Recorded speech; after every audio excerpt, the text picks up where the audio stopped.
Namaskaram. Namaskaram to all of you, wherever you are, and a wonderful morning. Here in Tennessee at III, we're really having a absolutely wonderful morning. Whatever the time of the day for you, wherever you are. Well, tomorrow is the full moon or the Purnami.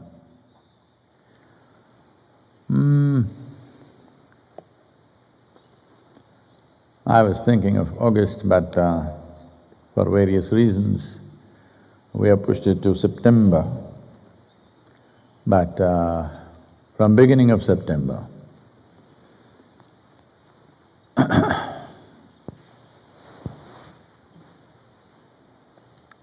or end of August maybe, when the Amavasya or the new moon day comes, we will open both the centers, III here in United States and Isha Yoga Center in India for sadhana for people who wish to pursue this. A minimum period will be 21 days. Well, we will craft a certain sadhana for you which will do wonders for you. Now that the world is in lockdown in many ways, if not you're totally off, at least you're partially off, this is a good time to enhance yourself, to invest some time and energy upon yourself. When I say yourself, I'm not talking about improving your skills, I'm not talking about improving your job competence, your relationships with people, those things. I think you had enough time to do those things. I'm talking about enhancing this life. All of you know you can strengthen the body with a certain amount of involvement. You also know that you could sharpen and strengthen your mental structure, bring balance to your emotional structure. These things you know. Well, though you know these things, many of you may not have either the tools or the atmosphere or the determination and commitment to do it. So that also can be addressed, but I'm talking about enhancing the life process, the life itself. Because yoga is not about improving your body. Well, that is a consequence. One of the happy consequences of yoga is you have a resilient body.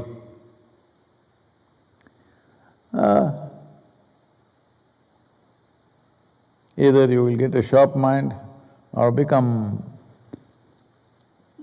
nothing, like me. Emotional balance, enhancement of whatever we do in our lives, all these are very happy consequences, but not the purpose of yoga. The purpose of yoga is to make this life burst in such a way that you cannot make out which is you and which is not you. That's union. Yoga means union. For this, you need enough life energy within you. You need an effervescent bursting forth energy within you, life within you, so that body cannot contain it. If you're a feeble piece of life, you're not even able to supply enough energy for the body. Well, mental activity is pulling people down. Everybody is talking about, unfortunately, about mental pandemics, suicide pandemic, all kinds of theories are being proposed. And unfortunately, many of them may come true because people have not even invested themselves even to take charge of their own faculties. It amazes me People are 50, 60 years of age, still they don't know how to handle their thought and emotion. When are you going to learn? When you have a millennial lifespan, what is it? It is like, let us say you're 50 years of age. I'm using 50 not to insult many of you who are here, but as a halfway mark, I'm saying. So, let's say you're 50 years of age, but you don't know how to use your hands. What should we call you? You have normal hands, but you don't know how to use them. We will call you a hobo. If you do not know how to use your thought, how to use your emotion for your well-being, and once in a way your hand pops up and slaps you in the face, then definitely you're nuts. I know these are bad words to use today, not politically correct, socially correct, but otherwise how to get it across to you? 50 years if you didn't get a point, you think it can be made gently to you? Hello? 50 years of living here on this planet, if you still did not understand how to use your thought, how to use your emotion to keep yourself well, if you did not understand how to use these two hands so that they don't come and slap you in the face, well, it can't be done gently, that's all I'm saying. So, all these things are important, but you want to improve in installments, or you want to just burst forth as a life which is beyond various limitations. If that needs to happen, you need to enhance this life. I've been I think many of you are familiar, I've been using this analogy of a bubble. You blow soap bubbles. Like that, this is a bubble. Well, the size of your body does not determine the size of the bubble. The size of the bubble is determined by how much life energy have you captured. Because what we are referring to as life is not just invested in this, it is here, out in the air, it's in the tree, it is in everything, it's in the entire cosmos. This is a living space. We have captured a little bit, and fortunately, creation has given us, out of its magnanimity, given us an individual experience. This individual experience, instead of becoming a great possibility, has constipated the whole humanity, because most people have misunderstood their individual experience as individualism. As there are many isms, many dogmatic religions which tell you this is it, individuals are just another religion. Some have gathered a few people around them, some lone warriors. Because an individual is a dogmatic nonsense. Everything is 100%. This is what I like, this is what I dislike, this is whom I love, this is whom I hate, everything is determined. Well, you're a bloody religion. When I'm saying bloody religion, not with any disregard for any religion, because you will bleed, that's all. You will injure yourself and you will bleed, there's no question about that. So, enhancing the life itself is what the purpose of yoga is. The marketing jargon, unfortunately, we have to put out, your headache will go, your backache will go, your immunity will come up, you will fight the virus better. Even when there was no virus, yoga was still relevant because it's about life. It's not about virus. It's not about not going to the hospital. It's not about, for the first time, being negative is good.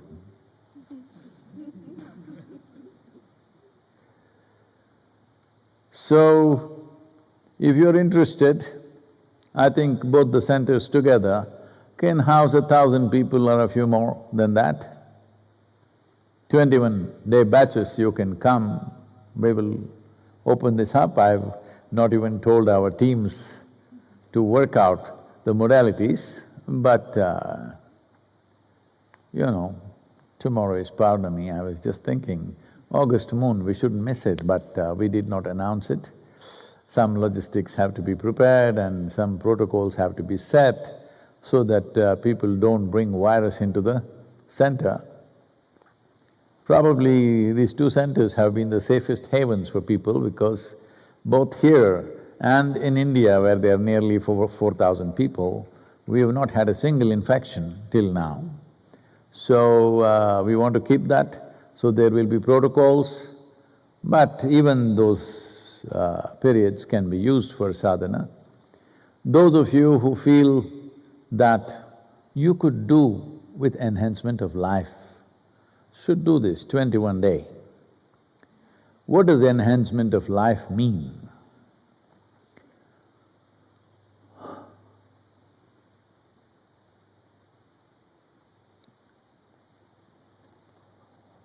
Say, at least in this weather, you can distinctly see it. Everywhere you can see it if you have eyes. But many of you are sparing it because when you go to heaven, you want to see everything clearly. So, not seeing anything here so that it's well rested. Because of that, you may not see it otherwise. For example, from winter to spring, there's a whole enhancement of life, a burst of life happening. Not just leaf and flower and fruit, just life itself bursting forth. Well, if you didn't feel that, at least you can see that something is stimulating life. No, Sadhguru, we know all the science, that is because from winter solstice we are moving up towards summer. Because of that, because of sunlight, leaves are coming out, photosynthesis happening. Well, you're a textbook scientist, you know nothing about life. Do not think these kind of rudimentary explanations about everything contains life. Yes, it's factually true, I'm not questioning that. But you don't have any fundamental answer for all the life that's bursting forth on this planet or elsewhere, for that matter. Because right now, some of the official agencies of United States is confirming that they have found remnants of UFOs.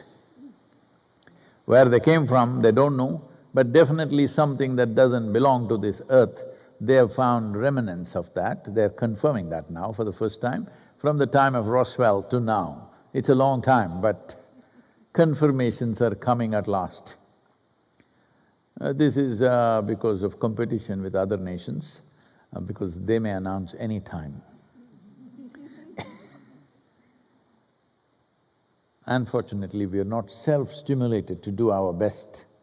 Always there must be somebody running little faster than us, we want to beat that guy. Well, unfortunately, I'm sorry, not saying this with any… I'm not joking about it. Unfortunately, definitely United States is beating the whole world in terms of both infections per day, 70,900 infections per day and nearly 15,000 deaths in 24 hours. Beating the world. This is not the way to beat the world. This is not the way to be on top of the world either. Unfortunately, it is happening. Well, other countries are doing their best to catch up. Brazil is right behind. India, galloping fast and could be in the tops anytime. There are up and down trends that nobody knows why. Suddenly some cities are dropping, some cities are going up, no clue.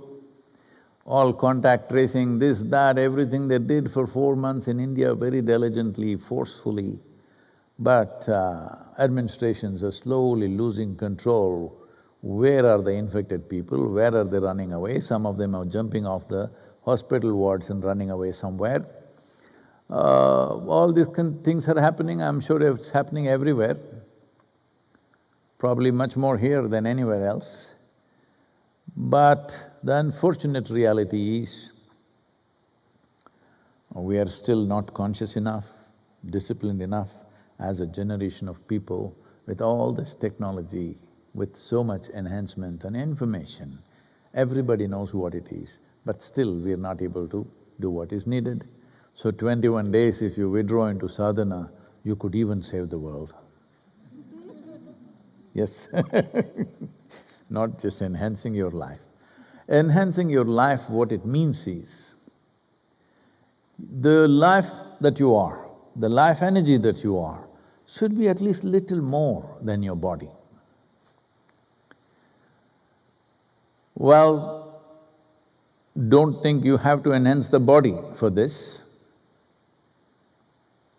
because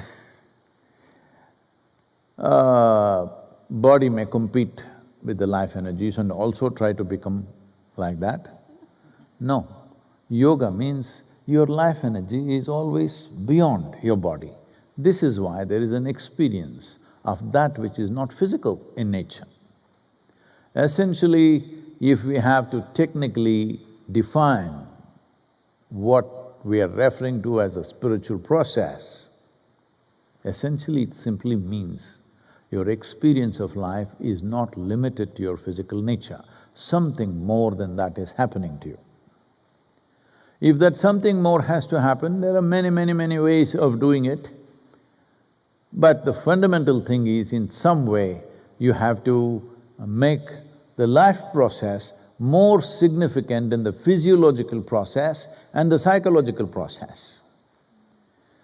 Well, you're carrying a… we ordered for clouds today so that everybody's in shade, but you're carrying a cloud of your own all the time.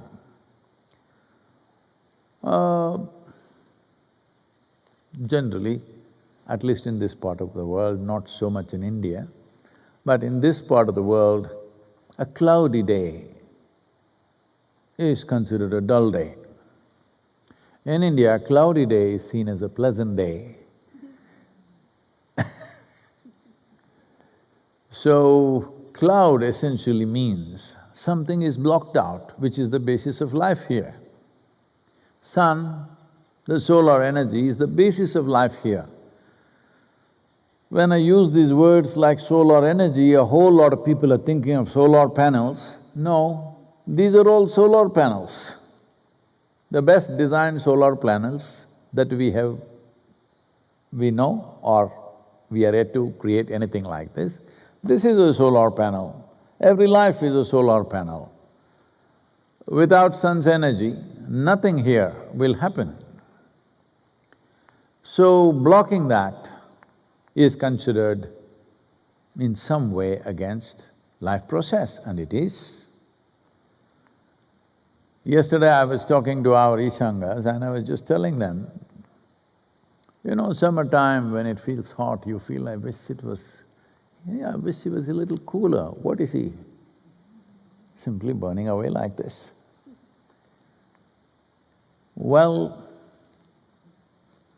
I'm just making a guess, this is not some scientific fact. I guess that, let's say sun decided to reduce his intensity by 10%. Probably 25% of the landmass will go under ice. Let us say he decided he will reduce his intensity by 25%. Most probably over 50% of the landmass will go under ice. Well, I may not be correct on the numbers, but something like this will happen for sure. So essentially, you have land to walk upon and you have a life to live because of the intense burning of the sun. If he cools off this will become cold. So, the reason why he burns the way he burns and becomes the source of life is because he is nebulous, loose.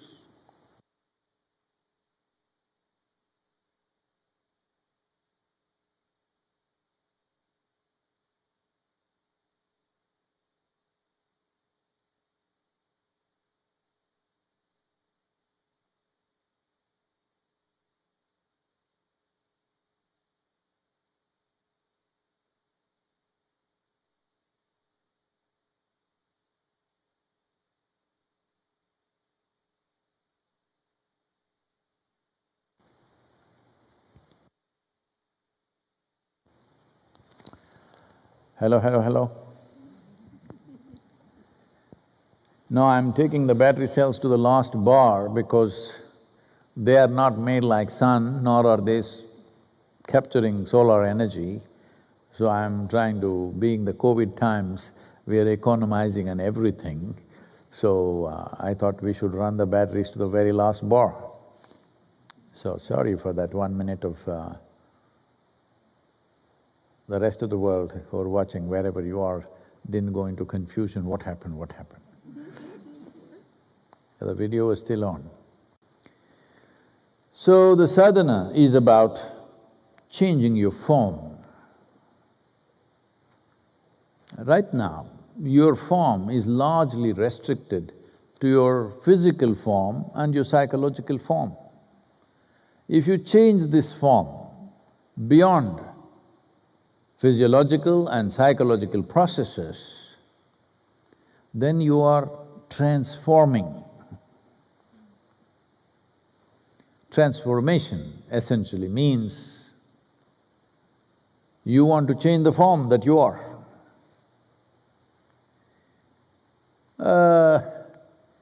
I know in United States it's not a popular thing to say you lose your form or you become out of form. Not a popular thing to say, but I'm not talking about your physical body. You can remain zero in your body size, whatever zero means. In my understanding, zero means non-existent. But people claim they're zero. Maybe they're talking about their mental structure. I'm getting into trouble, I know. It's okay. But zero is also infinite. So, your form has to change. Changing your form means, if you really have to transform, see, you can make changes with your body. You can make changes with your mental structures. But transformation can only happen upon the life process. That is, a form which is in transit is transforming, always. It must be transiting from its existing nature, always. If that is happening, then we say you're in a mode of transformation, that every day is a new adventure in terms of profoundness of experience, that your life is not mundane venture of transactions. Most people have made their life into a venture of transaction. You give me this, I'll give you this, what do I have, what do you have, how many things, how many flowers do I have, how many flowers do you have? No, they don't discuss flowers, it's usually money. Everything is a transaction, so you're running a venture. Well, you will get a reward. Maybe we'll get you an Indian granite stone. I'm saying when you're dead. Or we will just burn you and spread the ashes to the trees. Better a living monument than a dead monument for you. Because there is no reward for this life. The only reward is life itself. Because one who fails to see the phenomenal nature of what has been invested in us, for him, what reward? A stone is a reward? A heaven is a reward? What is there in heaven? Because this is nature's creation, here the imagination is limitless. You take and assimilate all the pieces of heaven from every religion on the planet. What is in heaven? Nobody… they don't even have a grasshopper. Hello? No. In some heavens, there is food, heaps of food. In some heaven, there are floating people, half-bodied, not even full-bodied. And in some heaven, there are pretty women, all right? But no grasshopper, no chickens.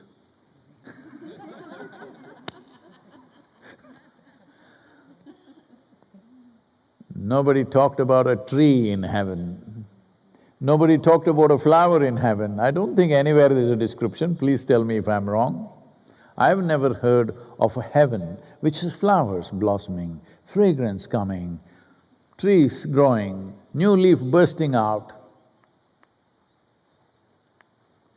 You know, have you seen the king cobras dancing? No cobras dancing? Oh, snakes not allowed in heaven. So you have only rodents, is it? So, heaven is such a poor idea, made up in desperate minds, wanting to find some substance to a substanceless life. Because if you cannot get engaged with the tremendous phenomena that's happening here, you will start inventing something to find meaning to your silly existence. Desperately searching for meanings. If you did not see the significance of the phenomena of life, both within and around you, then what meaning? Okay, you went to heaven, so what? Anyway, I told you, it doesn't even have as much variety of life and stuff as this planet has, which is just a tiny spot in the universe. So that kind of heaven, you go there and you're going to live happily ever after. There used to be these things in every movie. The end scene is man and woman will come together, hold hands, happily ever after. Now both men and women are sufficiently disillusioned that there is no happily ever after. If you want to be happy, you have to work hard from both ends. If you want to maintain some peace, you have to work hard, otherwise it's not going to happen. So sadhana is about this, about changing your form, changing the very form of your existence so that you are always a transforming force. This transformation has to happen means you have at least have to transcend a few things. Transcending a few things means, one thing, at least you must transcend the social media. Hello? Birds are tweeting, it's okay. You must transcend at least the need to bullshit the rest of the world for some time. Just learning to, just sit quietly here. This much must happen, that you must become comfortable with this life. You don't have to mess with some life all the time. This much must happen for every life. If nothing great happens, at least this much must happen, that you must know how to be engaged and involved and enjoy the process of this life without messing around with any other life. Even if this doesn't happen, you haven't even started yet. That's what it means. So, 21-day sadhana will be available. Please make use of it. As I said, considering the virus times and the nature of accommodations we have to provide, maybe together, both in India and here put together, we can offer 1,000 people at a time. But protocols will be there.